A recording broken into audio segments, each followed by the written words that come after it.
ये हो जाता है, जो फार्मूला बताया गया है उस पे मैं समझता हूँ जो विन विन सिचुएशन है वो सिर्फ़ और सिर्फ पीटीआई के लिए है। मखसूस नशिस्तों के फ़ैसले के बाद पीटीआई के अरकान उसमें ज़्यादातर जो आज़ाद के तौर के ऊपर होंगे उनके ऊपर कोई कदगन नहीं होगी। अगर वो किसी और पार्टी के जो सेनेट के उम्मीदवार हैं उसको वो वोट देते हैं तो ये पीटीआई को ये जो क़यादत है उसको ये रियलाइजेशन है इस हवाले से कि उनके अरकान इधर उधर हो सकते हैं। इसलिए ये जो इसकी ट्रांसपेरेंसी है इसको इंश्योर करने के लिए ये जो फार्मूला है या ये जो एक सजेशन दी गई है ये पीटीआई की तरफ से नहीं दी गई बल्कि जो खैबर पख्तूनख्वा के अंदर अपोजिशन का इत्तेहाद है उनकी तरफ से दी गई है। जमीयत उलमाए इस्लाम, पाकिस्तान पीपल्स पार्टी और मुस्लिम लीग नून इन्होंने जो तजवीज़ किया है कि 6 सीटें हम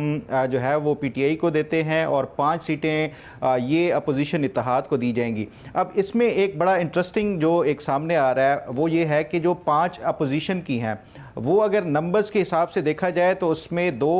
जो सीटें हैं वो जमीयत उलमाए इस्लाम को मिलती हैं और इसी तरह 2 से कुछ पॉइंट्स कम अगर वो किया जाए नंबर्स के हिसाब से कैलकुलेशन तो वो मुस्लिम लीग नून की बनती हैं, यानी 2 जो है वो मुस्लिम लीग नून की बनती हैं और 1 पीपल्स पार्टी की बनती हैं। लेकिन जो इनकी क़यादत है उनमें आपस में जो तय किया गया है उसमें 2 जेयूआई को दी जाएंगी और मुस्लिम लीग नून जिसका 2 बनता है वो 1 सीट लेगी और पीपल्स पार्टी जिसकी 1 सीट बनती है उसको 2 सीटें दी जाएंगी। यानी यहाँ पे भी जो